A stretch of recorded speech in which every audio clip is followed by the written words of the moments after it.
तो ठीक है, ललन टॉप टाइप का या तो फिर बना दे, तो ठीक है। Welcome you all. आज जिसलिए हम आए हैं उसका नाम ही है यूपी पीसीएस मेंस में शोध श्रृंखला, ठीक। और ये शब्दों की प्रेरणा मुझे अपने एक्शन से ही मिलती है।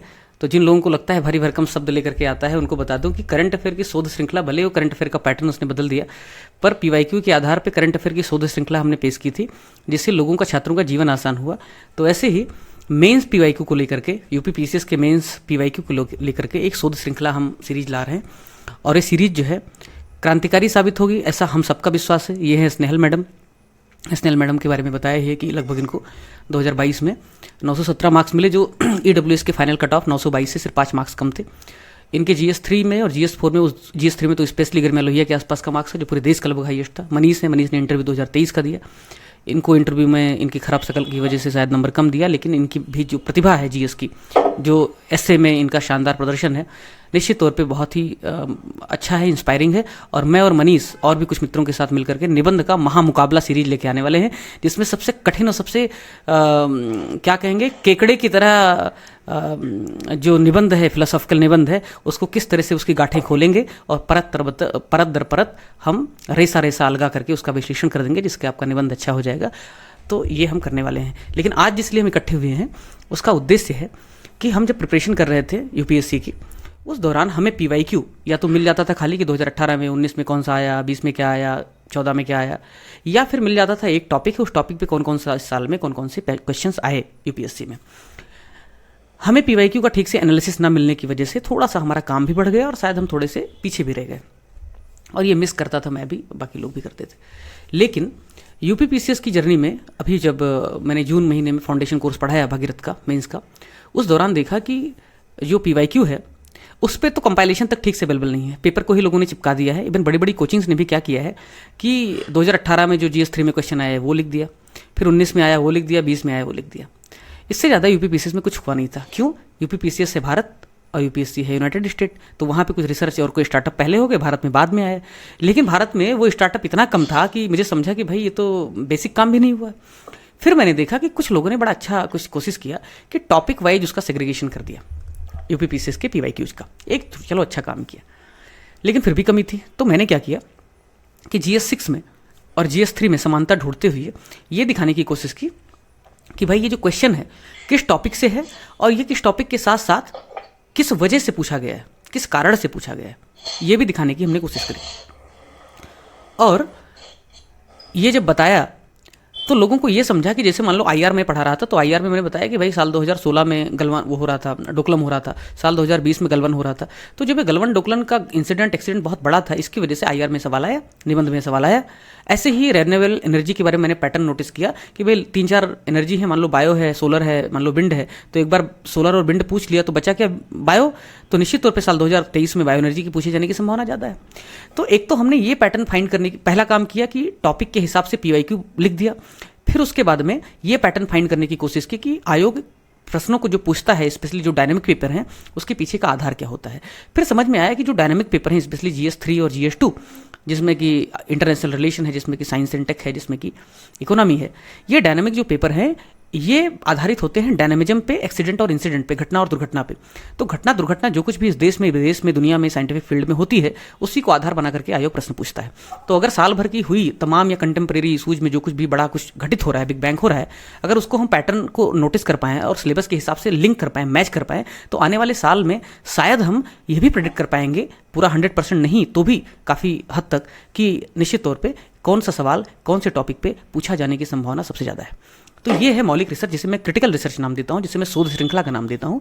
उसी शोध श्रृंखला में स्नेहल और सृष्टि के साथ मिल करके मैं भी कुछ योगदान दे रहा था, सलाहकारी की भूमिका में था, रिसर्च कर रहे थे। और मनीष का भी लंबा अनुभव है, न सिर्फ यूपीएससी के प्रिपरेशन और अचीवमेंट में, बल्कि बड़ी बड़ी संस्थाओं के साथ इन्होंने काम किया है। मैं किसी संस्था का नाम नहीं लूँगा, लेकिन जिस भी संस्था में रहे हैं इन्होंने बहुत शानदार किया है। मेरे हाथ जोड़ने के बाद ये भी टीम में शामिल हुए हैं ताकि बच्चों का भला हो सके। तो अब बुकलेट, आवाज़ क्यों आ रही है, जो बुकलेट है पीवाईक्यू की, उसमें टॉपिक वाइज न सिर्फ क्वेश्चन दिए हुए हैं, बल्कि उनके पीछे का रीजन जो है वो भी दिया हुआ है, और आने वाले समय में उनके पूछे जाने की संभावना क्या है ये भी दिया हुआ है। और ये जो शोध श्रृंखला का बुकलेट है, ये यूपी पीसीएस के इतिहास में पहली बार होने जा रहा है। इस तरीके का काम पहली बार हुआ है और मैं इसको बहुत ही जिम्मेदारी के साथ स्वीकार करता हूँ। अगर इसके पहले भी किसी ने किया है तो वो बधाई का पात्र है और मुझे प्लीज़ दिखा दीजिए, जिससे मैं उसको कम से कम प्रणाम कर सकूँ, ये उसके प्रति ग्रेटिट्यूड दिखा सकूँ कि तुमने भी ये काम किया है सेल्फलेसली। वो भी उस बुकलेट को दिखाने जा रहा हूँ। आज का बुकलेट है GS3 का। ये GS3 अभी लॉन्च करेंगे, जैसे ही ये बातचीत खत्म होगी ये फ्लोट कर देंगे और सर्वजन सुलभ होगा, जिसको मैं कहता हूँ। ऑफकोर्स सर्वजन हिताय, मतलब सबके लिए अवेलेबल होगा फ्रीली, और इसे आप अपने नज़दीकी स्टॉल पे भी ढूंढ पाएंगे। मैं कोशिश करूँगा वहाँ पे उपलब्ध कराने की। और GS2 का भी लगभग रेडी है। GS2 का कल तक मिल जाएगा, फिर उसके बाद में बाकी जो बचे हुए GS हैं उनका भी मिल जाएगा। ठीक है, तो एक बार सृष्टि तुम बुकलेट दिखाओ, उसके फीचर्स बताता हूँ, फिर हम आपस में एक बार स्नेहल मनीष से तुमसे बात करेंगे। एक बार स्क्रीन शेयर करो जरा बुकलेट का।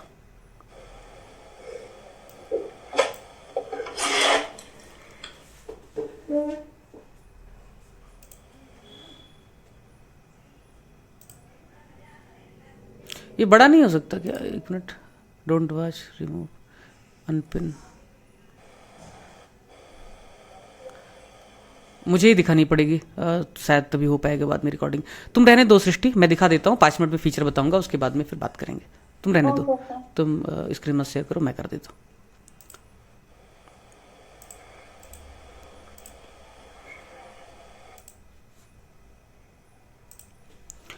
ये दिखाई दे रहा है ना स्नेहल स्क्रीन?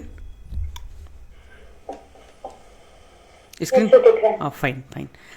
तो ये मैत्रेय का ये यूपी पीसीएस के लिए मेंस में शोध श्रृंखला है। अब ये जो शोध श्रृंखला है, जस्ट अ मिनट,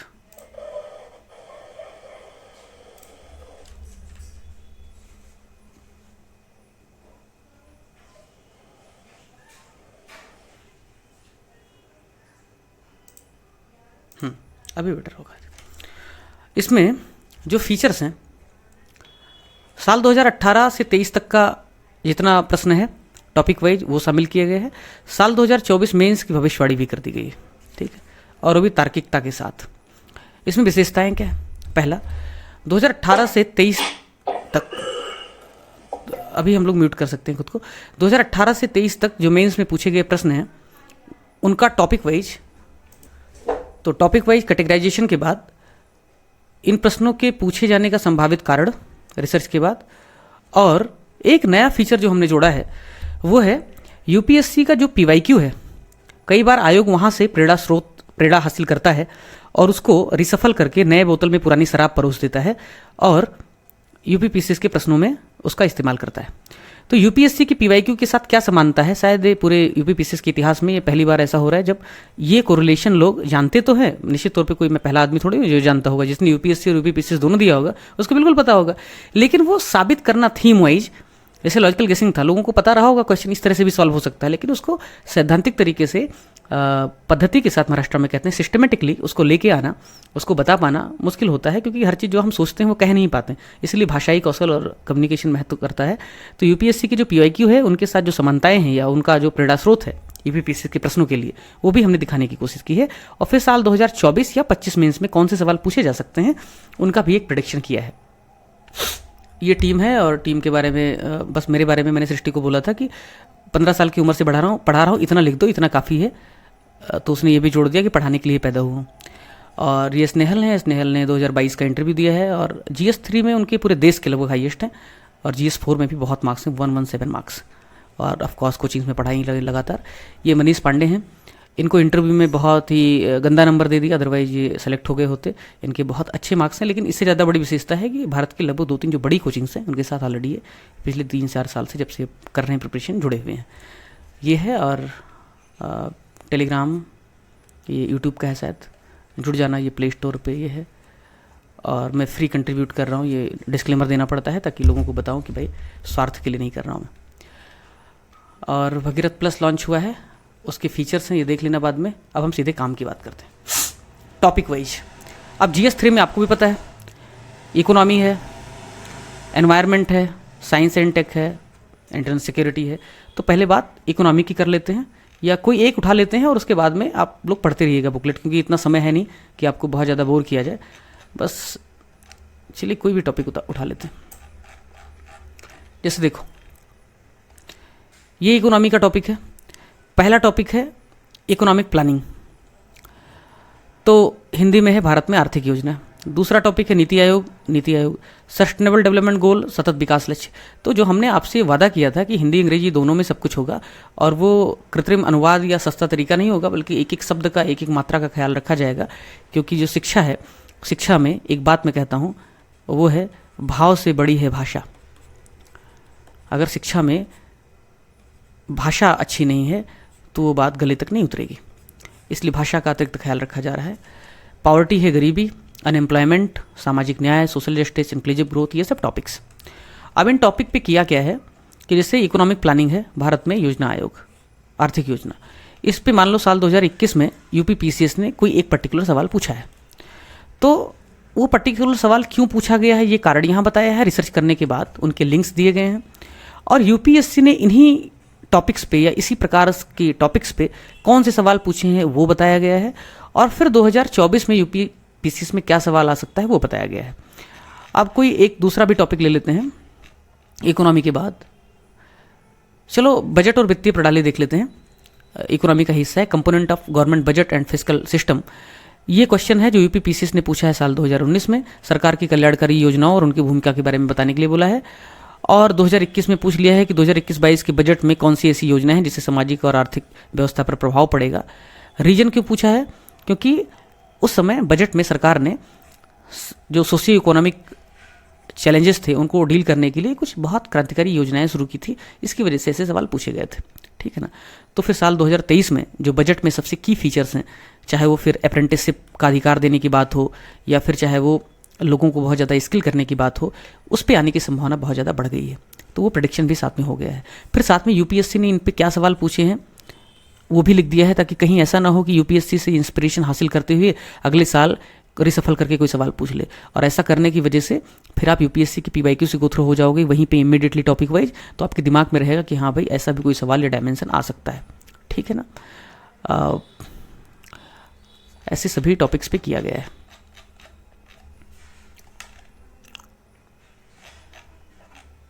सुंदर भी बनाया है सृष्टि, तुमको बहुत बहुत आभार। सौंदर्य बोध मुझ में नहीं था, वर्ड पे पढ़ाता था, लेकिन यहाँ पे सुधार दिख रहा है। स्टोरेज एंड ट्रांसपोर्टेशन, कृषि उत्पाद का भंडारण, विपणन और परिवहन। ठीक, यूपीपीसीएस में पूछा 2019 में भारत में कृषि विपणन सुधारों का संक्षिप्त मूल्यांकन कीजिए, अंग्रेजी में ये है। रीजन क्यों पूछा? क्योंकि ये स्टैटिक टॉपिक था और इस पे सवाल इससे पहले नहीं पूछा गया था संभवतः, इसकी वजह से पूछ लिया है। ठीक है, जिन पे सवाल पहले से पूछा जा चुका है उनके आने की संभावना थोड़ी सी कम हो जाती है। और उसके बाद यूपीएससी ने क्या पूछा? What are the main bottlenecks in upstream and downstream process of marketing of agriculture products in India. अगर इसको और इसको मिला करके अगर आपने तैयार कर लिया और प्लस करंट में जो टॉपिक हैं इनसे रिलेटेड, चाहे वो कोल्ड स्टोरेज हो, चाहे वो स्टोरेज की दिक्कत हो, चाहे एफसीआई का जो प्रपोजल है पीपीपी मोड में सिलोज को स्थापित करने की, इस तरीके से आपने कर लिया, या जैसे किसान रेल स्थापित किया गया है, जिस तरीके से भारत में एग्रीकल्चर जो प्रोड्यूसर्स हैं उनको ट्रांसपोर्ट करने के लिए बड़ी समस्याएं आ रही हैं, है ना। या फिर जो एग्रेरियन इकोनॉमी है वो ग्रो नहीं कर पा रही है, क्योंकि लगभग नीति आयोग कहता है कि 92,000 करोड़ रुपए का जो एग्रीकल्चर प्रोड्यूस है वो हर साल सड़ जाता है, बर्बाद हो जाता है। आईसीआर का भी कुछ ऐसा ही आकलन है। और भारत में जो फूड प्रोसेसिंग इंडस्ट्री है वो ग्रो नहीं हो पाई है, इसकी वजह से भी जो एग्रीकल्चर प्रोड्यूस है उसका प्रोसेसिंग बहुत अच्छे से नहीं हो पाता है, और फिर वो वैल्यू चेन में शामिल नहीं हो पाता है। और फिर न सिर्फ किसानों की आय भी दुगनी नहीं हो रही, आय भी नहीं बढ़ रही है, और जो मार्केट है वहाँ पे भी महंगाई बनती रहती है। तो ये अपस्ट्रीम और डाउनस्ट्रीम दोनों का प्रॉब्लम है। मार्केटिंग का भी प्रॉब्लम है, एग्रीकल्चर प्रोडक्ट्स क्या मार्केट के हिसाब से उत्पाद किए जा रहे हैं इसका भी प्रॉब्लम है, सरकार के निवेश का भी प्रॉब्लम है, किसानों के माइंडसेट का भी प्रॉब्लम है, क्लाइमेट का भी प्रॉब्लम है, रीजन का भी प्रॉब्लम है, और इंफ्रास्ट्रक्चर का तो प्रॉब्लम है ही। तो ये सारी प्रॉब्लम है जिसको हम मॉडल आंसर में भी बताएंगे, वहाँ पे भी डिस्कस करेंगे, और आपको एक पेज एक टॉपिक का नोट्स जो बताया है वो इन्हीं पीवाईक्यू को ध्यान में रखते हुए ही तैयार किया जाएगा।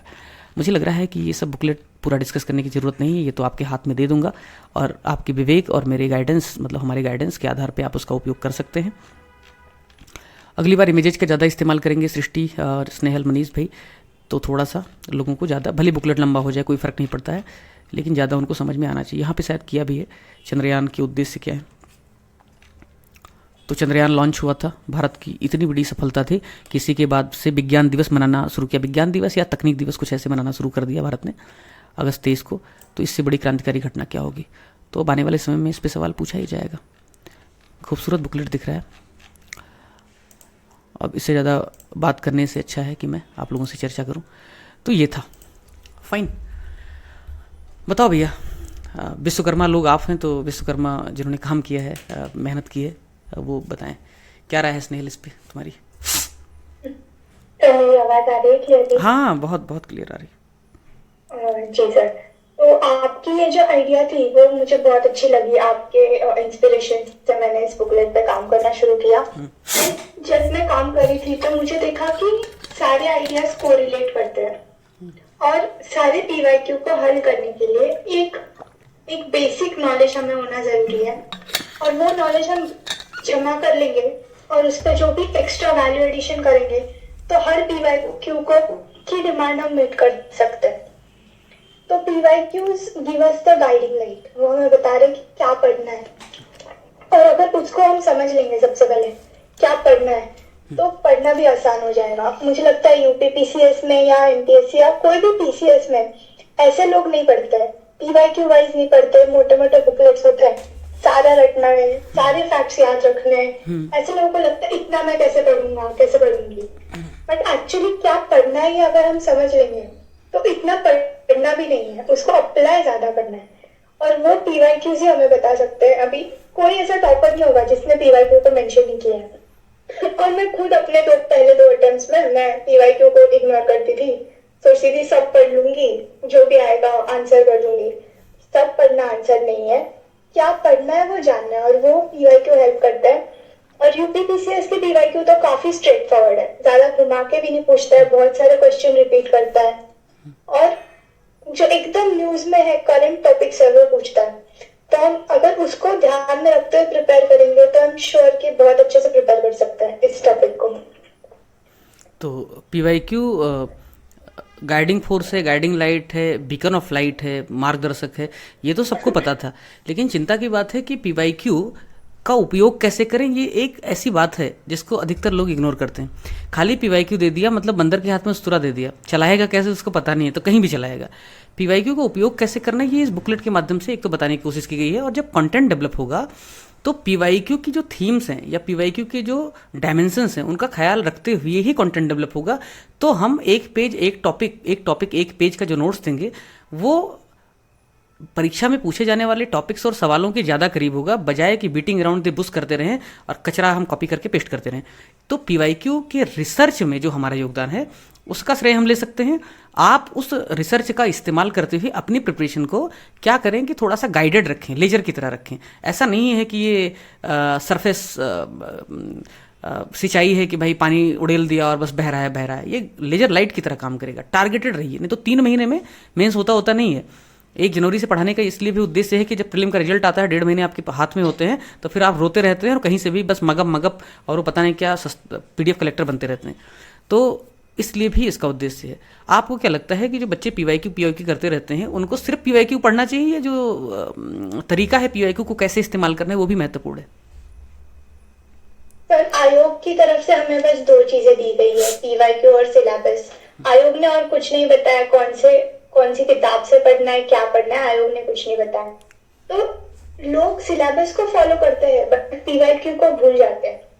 उन दोनों को कंबाइन करके पढ़ना है, क्योंकि आयोग से हमें सिर्फ 2 ही चीजें मिली है और उनको क्या एक्सपेक्टेड है ये PYQ में दिखता है। तो इसीलिए मुझे लगता है हर एक सब जो भी टॉपिक हम पढ़ेंगे उसके बाद PYQ हमसे हल हो रहे हैं या नहीं हम चेक करेंगे, और अगर PYQ हमसे हल हो रहा है तो मोस्ट प्रोबेबली एग्जाम में भी 70-80% क्वेश्चन हमसे हल होंगे, क्योंकि जैसे PYQ पहले पूछे गए वैसे ही पूछे जाएंगे। और अगर वो हम हल कर लेंगे तो एग्जाम में भी हम काफी कॉन्फिडेंट रह सकते हैं और बहुत सारे सवाल हमसे हल हो सकते हैं। मनीष, तुम्हें क्या लगता है इस पे, क्या रहा है, व्हाट्स योर ओपिनियन? और मैं PYQ की भाषा में बात करूंगा। जब मैं PYQ पे बात कर रहा हूं तो मैं तुमसे कहूंगा Manish sir, what's your opinion on this, discuss या कमेंट या क्रिटिकली एनालाइज, जो भी तुमको चयन करना हो कर लो, तीनों पे बात कर लो। हाँ, काफी ओपन एंडेड क्वेश्चन है ये। तोड़ लो, डायमेंशन में कर लो। हाँ, तो नहीं सर, मैं हमेशा मानता आया हूँ कि मतलब UPSC हो या UP PCS हो, ये एक ऐसा ताला है जिसकी चाबी ना कोई कोचिंग मटेरियल का कंटेंट है, ना कोई मटेरियल है, बल्कि PYQ है। और जैसा कि स्नेहल मैडम ने बताया अभी कि जब हम सिलेबस देखते हैं तो हमें पता चलता है क्या पढ़ना है, लेकिन कैसे पढ़ना है, कितना पढ़ना है और कैसे अप्लाई करना है उसको, ये हमें पीवाईक्यू सिखाता है।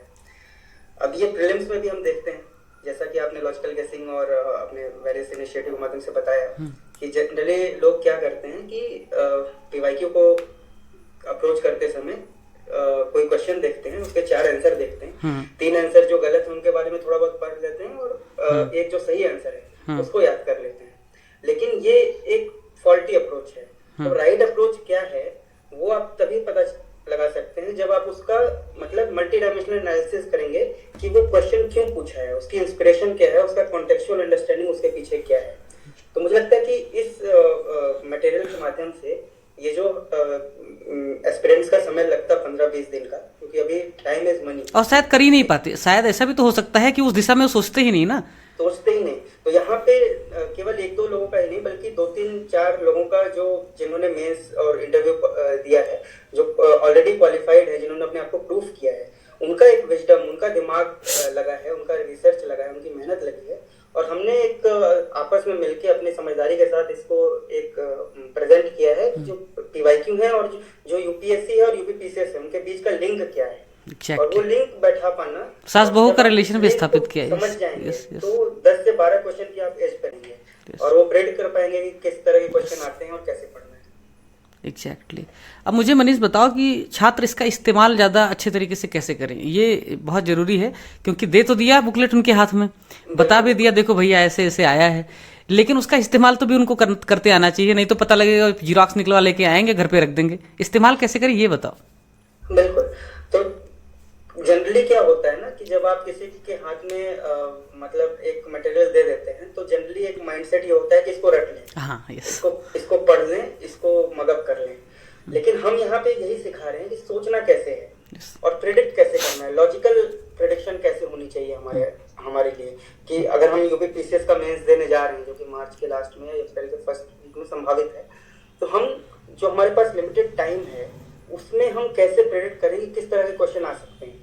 और वो हम इसलिए कर पाएंगे क्योंकि हमने पीवाईक्यू को अच्छे से पढ़ा है, हमने उस पर प्रॉपर एनालिसिस किया है, रिसर्च किया है और हमने ये जाना है कि क्वेश्चन कहाँ से पूछे जा रहे हैं, क्वेश्चन का सोर्स क्या है और सोर्स हमें पता है तो हम उस सोर्स को पढ़ेंगे, हम उस सोर्स के बारे में डिस्कशन करेंगे, उस पर डिबेट करेंगे। और चूंकि हमने पीवाईक्यू का बुकलेट बनाया है तो हम उसका रेलेवेंट मटेरियल भी बनाएंगे और उस पर हम एक चर्चा करेंगे, सार्थक चर्चा कर सकेंगे जो हम आने वाले एग्जाम में काफी कारगर साबित होगा। स्नेहल तुम्हें इस पे कुछ कहना है, पीवाईक्यू इसका उपयोग कैसे? कि हम मतलब एक फिलॉसफी है पढ़ने की कि एक बेसिक ढांचा होता है, जैसे एक बेसिक ढांचा होता है उसके ऊपर वैल्यू एडिशन होता है, वैल्यू एडिशन करंट अफेयर है और बेसिक ढांचा एक जो भी बेसिक नॉलेज है जो स्ट्रॉन्ग फाउंडेशन है।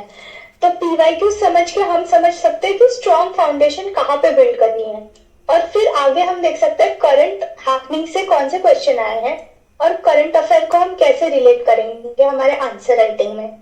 तो हर पीवाईक्यू का एक करंट बैकग्राउंड है जो एक्सप्लोर किया है बुकलेट में और उससे समझेगा कि फोकस किस पे करेंगे। अगर आपको पता है कि मेजर साइंटिफिक डेवलपमेंट्स पे सवाल आते हैं, स्पेस में कुछ भी होता है, जैसे अभी आदित्य L1 लॉन्च हुआ है या लूपेक्स मिशन है या प्रीलिम्स में जो भी स्पेस रिलेटेड क्वेश्चन पूछे गए हैं उससे रिलेट करके हम उसको इंडी प्रिपेयर करेंगे और हाई प्रोबेबिलिटी की एक आध क्वेश्चन तो हम हिट ही कर लेंगे।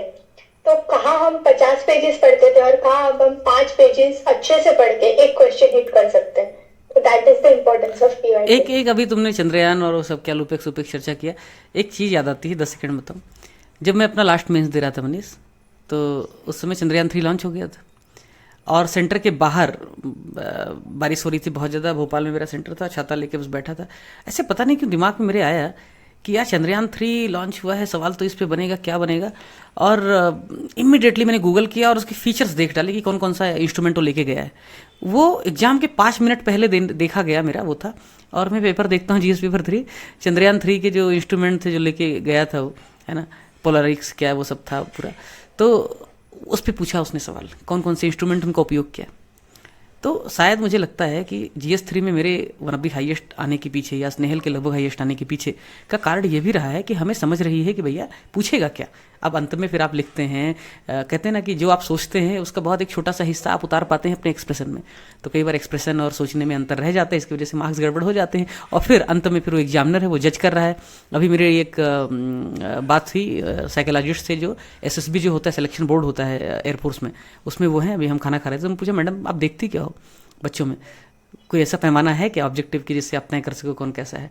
तो अंत में फिर एग्जामिनर की साइकोलॉजी पर डिपेंड करता है कि सौंदर्य उसकी आंखों में है आपके प्रति या नहीं है। लेकिन कुल मिला के जो प्रोसेस है, अगर प्रोसेस आप फॉलो करेंगे, अगर आप तार्किक रूप से अगर पूरा प्रक्रिया को अपनाएंगे, तो आपके सेलेक्ट होने की, आपके बेहतर कर पाने की एटलीस्ट संभावना बढ़ जाएगी। और एक व्यक्तित्व के तौर पर, एक व्यक्ति के तौर पर आप लगेगा यार कि पद्धति से सोचते हो, सिस्टम से सोचते हो। ऐसा नहीं कि कुछ भी गीला कचरा सूखा एक में डाल दिया, ऐसा नहीं होगा, ठीक है ना। सृष्टि, एक सवाल है मेरा, उससे पहले बाद में मनीष से बात करूंगा कि ये काम तो हो गया, 8 दिन से चल रहा था, एक पेपर पे काम कर लिया, ठीक है।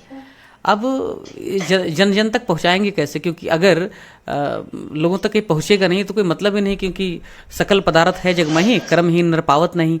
तो दुनिया में तो सब कुछ है, लेकिन लोगों तक वो पहुंचना भी चाहिए। पहुंचेगा नहीं तो आकाश कुसुम भी रखा है मेरे पास, तो क्या कैसे पहुंचेगा? व्हाट्स योर ओपिनियन, कैसे पहुंचाओगी? सर ये बुक स्टोर्स पे मतलब बुकलेट दे सकते हैं अपने। हाँ, लेकिन हमारा बुकलेट तो क्यों रखेगा? उसको तो हमारा नाम भी नहीं पता होगा, बोलेगा तू कौन मैं कौन। तो फिर सर जो PYQ एनालिसिस है और उसको देख करके जो इसके फीचर्स है उसके अकॉर्डिंग तो उनको रखना चाहिए, क्योंकि ये बहुत ज़्यादा हेल्प करने वाला है। तो क्या करो कि फिर तुम जाओ एक शिष्टमंडल के साथ, टीम के साथ, और बुकलेट्स वालों को बोलो कि ये बहुत अच्छी चीज़ है, एक्चुअली बहुत अच्छी चीज़ है, काम की चीज़ है। और इसको शुरुआत में 100-200 जो कॉपीज़ हैं उनको प्रिंट करने का जो खर्चा है वो मेरी जेब से ले लो, लेकिन छात्रों तक ये बात पहुंचनी चाहिए। छात्रों के पास ये विकल्प होना चाहिए। सबसे अभागा आदमी जिसके पास अपॉर्चुनिटी नहीं, विकल्प नहीं है, उन तक ये पहुंचना चाहिए। कुछ तो मार्केट में रिसर्च हुआ है, तो ये काम करो प्लीज़। और जो लोग मुझे देख पा रहे हैं यूट्यूब पे, उनसे मेरा जो मतलब सीरियस स्टूडेंट लगते हैं उन तक भी पहुंचे, क्योंकि अगर उन तक पहुंचेगा तो वो अपने फ्रेंड्स में रेफर करेंगे ही करेंगे, क्योंकि उनको जब अच्छी चीज दिखेगी कि हाँ PYQ एनालिसिस हमें ऐसे करके मिल रहा है इजी तरीके से, ठीक, तो वो रेफर करेंगे अपने दोस्तों में। फाइन। तो जो लोग मुझे सुन पा रहे हैं, जो लोग हमें देख पा रहे हैं, उनसे एक विनम्र आग्रह है, और वो आग्रह है कि सत्याग्रह में जो भी शामिल लोग हैं, इस बुकलेट का जो डिजिटल फॉर्म है, जो सॉफ्ट कॉपी है, वो अभी टेलीग्राम चैनल पे, यूट्यूब पे आ पाएगा क्या? शायद उसमें अपलोड नहीं होगा, टेलीग्राम चैनल पे अवेलेबल करवा दे रहे हैं। प्लीज़ इसको पढ़िए, प्लीज़ इसको देखिए, और इसको देखिए। और 100 के दीदार है तो नज़र पैदा कर, कहते हैं ना, तो वो दीदार जो आप करेंगे ना, उसके प्रति एक नज़रिया जो हम बता रहे हैं उस नज़रिए से देखिए। और फिर आपको कोई डाउट हो तो हम तक पहुँचिए, आप हमसे सवाल पूछ सकते हैं, टेलीग्राम ज्वाइन कर सकते हैं, और ज़्यादा सार्थक तरीके से यूज कीजिए। और जो भी कम्युनिटी है, फ्रेटर्निटी है, शेयरिंग इज केयरिंग वाले सिद्धांत के हिसाब से उनको भी शेयर कीजिए। ऐसा नहीं कोई भी अच्छी चीज़ है तो सिर्फ आप तक रह जानी चाहिए। अगर ऐसा होता तो शायद फिर तो दुनिया ख़त्म हो गई होती, इंसान इवॉल्व नहीं कर पाता, है नहीं।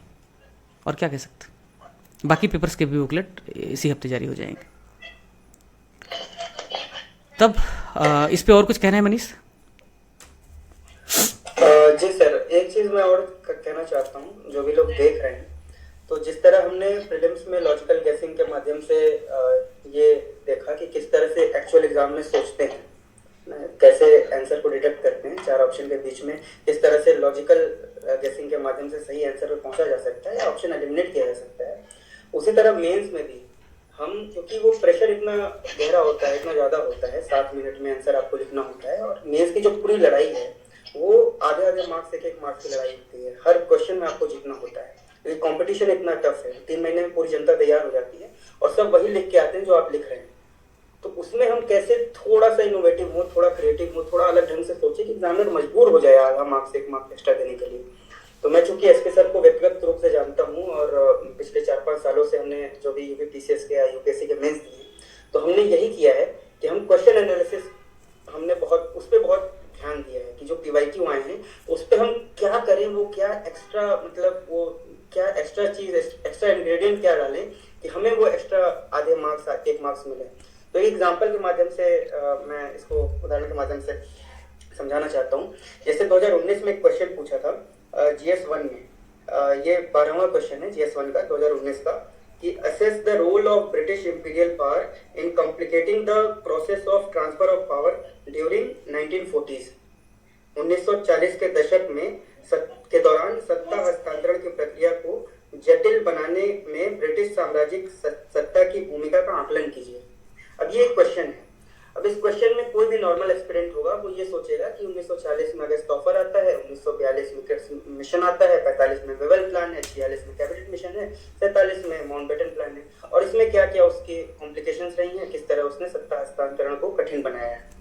लेकिन कैच क्या है, ये तो सब लिखेंगे, मतलब अगर 13,000 लोग मेंस लिख रहे हैं तो 12,990 लोग यही लिखेंगे, ना आपको अलग नहीं लिखेंगे। लेकिन वो 10 लोग कौन होंगे जिनको इस पे आधे नंबर मिलेंगे, वो लोग होंगे जिस पे एक लाइन और लिखेंगे, क्योंकि इस क्वेश्चन में कहीं नहीं लिखा हुआ है कि इंडिया की बात कीजिए आप, ये भारत के संदर्भ में कहीं नहीं पूछा गया है। ये आप देखिए GS1 में ही एक सिलेबस का टॉपिक है डीकोलोनाइजेशन, उपनिवेशीकरण। हाँ, तो वो आप अफ्रीका के संदर्भ में बता सकते हैं, Malaya peninsula south east Asia के संदर्भ में बता सकते हैं। तो जहां आपने ये पॉइंट डाला है ना कि 1940 में वहां भी तो कॉम्प्लिकेशंस आ रहे थे, अफ्रीका में भी आ रहे थे, साउथ ईस्ट एशिया में भी आ रहे थे, तो ये आप डाला तो वो आप कहीं भीड़ से अलग हो जाते हैं और एग्जामिनर को मजबूर होना पड़ता है आपको ज्यादा मार्क्स देने के लिए। तो जब हम क्वेश्चन बाय क्वेश्चन इस तरह के एनालिसिस करेंगे तो दिमाग क्या है ना, खुलते खुलता है। तो जब हम एनालिसिस करेंगे और स्टूडेंट्स उस तरह से सोचेंगे, उनकी हैबिचुअल मतलब अंडरस्टैंडिंग उस तरह से बनेगी, तो कहीं ना कहीं वो उनको वो भीड़ से अलग करेगा और आधे एक मार्क्स वो हर क्वेश्चन पे एक्स्ट्रा पाएंगे और जो उनके सिलेक्शन के चांसेस को बढ़ाएगा। तो ये चीज हम करने वाले हैं। क्या बात है, काफी बेनिफिशियल है। एक्चुअली मैं ये सवाल जब तुमने बोला तो दिमाग ऐसे लगा जैसे प्रिपरेशन वाले फेज में आ गया हूँ, है ना, तुरंत ऐसे ग्लो हो गया। तो मनीष, मुझे लग रहा है कि जो प्रीलिम है ना ज़्यादा कठिन मानता हूँ मेंस की तुलना। मैंने अपना यूपीपीसीएस का जब पहला मेंस दिया तो मैं इंटरव्यू तक गया सीधे। मुझे लगता है कि मेंस ज़्यादा आसान है। और क्यों आसान लगता है? क्योंकि प्रेडिक्टेबल है, टॉपिक डिफाइंड है, स्पेसिफिकली डिफाइंड है, उनके सब टॉपिक डिफाइंड है और सवाल उन्हीं में से घूम घूम के आते हैं, घूम घूम के रिसफल होकर नई बोतल पुरानी शराब, ऐसे होता है। प्रीलिम में अंडर द स्काई कुछ भी पूछ लेता है। तो जब मेंस इतना प्रेडिक्टेबल है तो क्यों ना भैया उसको हम अच्छे से तैयार कर लें। लेकिन उसके लिए भी चाहिए अप्रोच। अब अप्रोच कौन सिखाएगा, कैसे सीखोगे? उसके लिए तो स्वाध्याय चाहिए, दधीच की तरह हड्डियाँ गलानी पड़ेगी। कचरा खाओगे तो स्वास्थ्य अच्छा होगा नहीं। इसके लिए थोड़ा सा चिंतन करो, मौलिक चिंतन करो।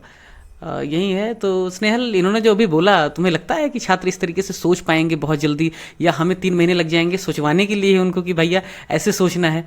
तब तक हमारी हालत सोचनी हो जाएगी चिल्ला चिल्ला के लोग, है ना। तो लोगों को कैसे सोचना है, इस पर बड़ा काम करना है। उनका थॉट प्रोसेस बदल जाए, उसके बाद चाहे हम फिर बंद कर देंगे इसे। एक बार ये सूत्र पैदा। सर मनीष सर ने जो बताया तो बहुत एक्सपीरियंस से आता है और बहुत खुद प्रिपेयर करने से वैसे एनालिसिस इंसान कर सकता है। बट छात्रों का भाग्य है कि हम हैं यहाँ पर और हम ये कोशिश कर रहे हैं। हमारे लिए तो कोई नहीं था और पीवाईक्यू का ऐसा एनालिसिस कोई नहीं कराता है, कोई कोचिंग नहीं कराते हैं, वो बस स्टैटिक जो भी है पढ़ा देते हैं। बट खुद का भी दिमाग लगाएंगे छात्र अगर, और हम भी मदद करेंगे, तो मुझे लगता है कि जो भी सवाल आएंगे उसको जस्टिस कर पाएंगे। पर उसके लिए खुद भी मेहनत करनी पड़ेगी, बट गाइडेंस मिलेगा, मार्गदर्शन होगा, तो सही मार्ग पे चलना तो खुद पड़ेगा। हम नहीं, करना ही पड़ेगा। और मैं एक थोड़ा सा नार्सिसिज्म और आत्ममुग्धता और थोड़ा घमंड का भाव आता है, लेकिन मैं ऐसे ही हूँ।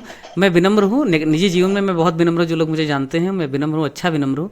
लेकिन जब बात टकराव की आती है ना, तो मैं बहुत फिर मैं आसमान से बातें करता हूँ। तो फिर कहता हूँ ना कि भाई तू अपने सर झुका ले।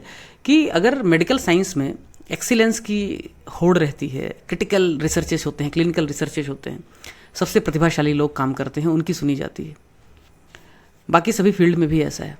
एजुकेशन ऐसा फील्ड जहाँ इस क्लिनिकल एनालिसिस की, रिसर्च की काबिल लोगों की ज़्यादा ज़रूरत है। इसको गोबर का क्षेत्र बना दिया है। Beat UPSC, beat academics, beat something else, the most nonsense people are there who are doing such pious things. तो सबसे कम जर्फ लोग, सबसे कम अक्ल लोग शिक्षा के क्षेत्र में घुस गए और वकालत के क्षेत्र में भी ऐसे हो गया। इसकी वजह बहुत कम लोग ऐसे हैं जो बहुत काबिल हैं। तो अवध ओझा की 99.99% बातों से मैं असहमत होता हूँ, पर 0.001% बात से मैं सहमत हुआ जब उन्होंने कहा शिक्षा के क्षेत्र में सबसे काबिल लोगों को आना चाहिए, इंडियन एजुकेशन सर्विस टाइप का कुछ बना देना चाहिए। मैं इस बात से पूरी तरह सहमत हूँ। शिक्षा के क्षेत्र में, पढ़ाई का कोई भी क्षेत्र हो, सबसे शानदार लोग आने चाहिए। यूपीएससी में 5 साल जो टाइम लग रहा है ना, घट करके 2 साल हो सकता है। लैटिन और ग्रीक लोग सीख लेते थे जब 17 साल 16 साल की उम्र में एग्जाम देते थे IECS का। हिंदुस्तानी, बंगाली, लैटिन और ग्रीक सीख लेता था। आज के लोग इकोनॉमी और साइंस एंड टेक नहीं सीख पाते हैं। क्यों? क्योंकि 2 साल तो हमें ये नहीं समझता है कि भैया हमें करना क्या है। अरे अप्पदीपो भवा वगैरह नहीं होता है। ये जो अप्पदीपो भवा का कॉन्सेप्ट है ना, अपना दीपक स्वयं बनो, तो 5 साल हो जाएंगे अपना दीपक स्वयं बनते बनते। तब तक तो तेल खत्म हो जाएगा तुम्हारी बाती का, फिर दिया बाती दोनों साथ लेके घर जाओगे और बेरोजगारी में अपना अंधेरे में जीवन गुजारोगे।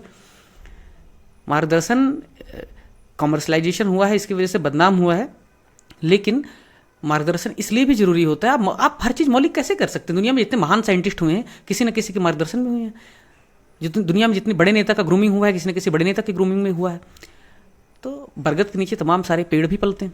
मैं कह रहा हूँ कि जो लोग सुन पा रहे हैं उनको बताऊँ, माल बेचने का साधन नहीं है, जो कुछ भी अच्छा मिल रहा है ले लो, और ऐसे लोगों का थोड़ा सा हौसला भी बढ़ाओ ताकि वो अच्छा काम कर सकें। सेल्फलेसली, निस्वार्थ भावना से, निष्काम भावना से सारे काम होते नहीं हैं। थोड़ी बहुत इंस्पिरेशन चाहिए, इसलिए सरकारी नौकरी से लोगों का मन उब जाता है, अच्छे लोगों का करना नहीं चाहते क्योंकि वहाँ इंसेंटिव नहीं होता है ना। 3% का इंसेंटिव सबको मिलता है साल भर बाद, भले कोई 3 घंटे लंच करे या भाई कोई 8 घंटे काम करे, ठीक है ना। तो इसको लो, और आप में से आप लोगों को कुछ और कहना हो तो बताओ, नहीं तो ज़्यादा लंबा अगर वीडियो बना देंगे तो फिर इसको देखेंगे नहीं लोग। ऐसा है। सर मैं बस चाहती हूँ कि जो भी छात्र ये डॉक्यूमेंट पढ़े प्लीज ध्यान से पढ़िए, प्लीज आंखें खोल के पढ़िए। और मैंने बहुत मेहनत की है इसके सोर्स ट्रेसिंग में, तो आप अच्छे से पढ़िए और खुद भी समझिए, खुद भी आप प्रेडिक्ट कर पाएंगे अगर अच्छे से आप ध्यान से पढ़ेंगे तो, कि कौन से सवाल आएंगे, और प्रिपेयर कीजिए। सो मनीष, बाकी बुकलेट्स भी हम लोग पब्लिश कर रहे हैं इसमें इसी हफ्ते। नहीं, मैं इसके विषय में बस इतना कहना चाहता हूँ कि ये इसमें जितनी मेहनत और जितना R&D दिख रहा है, इन दोनों को बहुत मतलब इन दोनों का साधुवाद है कि अगर ये बुकलेट हमें पहले मिली होती तो शायद हमें इतना लंबा टाइम नहीं लगा होता। तो जो भी इसे देख रहे हैं, जो भी इसे सुन रहे हैं, वो प्लीज इसे सीरियसली पढ़िए और इसको सीरियस लीजिए। सृष्टि, तुमको एक तो आभार, तुमने इतना मेहनत किया है इसको लाने में मार्केट में, और दूसरा अब इसको लोगों तक, जन जन तक पहुंचाओ, लोगों के हाथ में इसे दो, एम्पावर करो उन्हें। मछली नहीं देंगे, मछली मारना सिखाएंगे, यही मैं कहता रहा हूँ। इसे पहुंचाओ तभी असली सार्थकता है। और बाकी बुकलेट GS2 स्नेहल शायद हम लोग कल तक लॉन्च कर पाएंगे, है ना? जी सर, उसका काम खत्म हो गया GS2 का सारा। IR का मैं कर रहा हूँ, बाकी पॉलिटी गवर्नेंस तुम शायद ख़त्म कर चुकी हो, तो इसको करते हैं। 1 तारीख से पढ़ाना शुरू करेंगे, उसके पहले रिसर्च हो जाए तो अच्छा है। मनीष भैया, थोड़ा सा छात्रों के लिए समय और निकालते रहो, और अपने को ये 2-2.5 महीने 3 महीने जो है ना, ये कर देना है एक बार, जीवन भर संतोष रहेगा। कुछ तो किया, नहीं तो ठीक है, फिर तो कुछ ना कुछ करना ही है। ठीक है, चलें फिर। कुछ कहना सृष्टि? Any suggestion? कुछ नहीं? बट सर पीसीएस वालों के लिए बहुत ज्यादा, इतना ज्यादा डिस्ट्रैक्शन है मेंस के लिए, इतना ज्यादा डिस्ट्रैक्शन है कि बस वही क्वेश्चन आंसर रट लो, मेंस हो जाएगा। बट ये जो चीज मिली है, और जो इसको अच्छे से कर ले PYQ के साथ, नहीं कंटेंट देंगे ना PYQ के साथ। अगला चरण स्टेप बाय स्टेप चलेंगे ना, कंटेंट देंगे, इवॉल्व करेंगे ना हम लोग, ऐसे है। मनीष भैया, मुकाबला के लिए तैयार हो जाओ। निबंध में जनता को बैठाएंगे, दर्शकों को, जो जीतेगा उसकी वाहवाही तो होगी ही, और मैं तुमको हराना पसंद करूंगा। तो निबंध के महामुकाबले के लिए, सीरीज के लिए तैयार हो जाओ। और पहले से हम टॉपिक नहीं डिसाइड करेंगे, जनता वहीं PYQ खोल के रखेंगे, UPSC की कोई भी निबंध का टॉपिक दे देगी, इमिडिएटली पिक करेंगे। मॉडरेटर रहेंगे स्नेहल, और उस टॉपिक पे चर्चा करेंगे। चलेगा? कब से? अरे सर, इस इनिशिएटिव में मैं बहुत इंटरेस्टेड हूँ, क्योंकि मैं देखना चाहती हूँ कि इसमें सोचते कैसे हैं। नहीं, इसलिए मैं कह रहा हूँ क्योंकि भाई जिंदगी भर से सिर्फ लिख, और तुम क्या सीखना चाहते हो? तुम मुझे हराने की कोशिश करोगे, सीखने की क्या बात है इसमें? तो करेंगे इस पे। ठीक है, चलो, शुभ रात्रि, सबका खैर, बाय।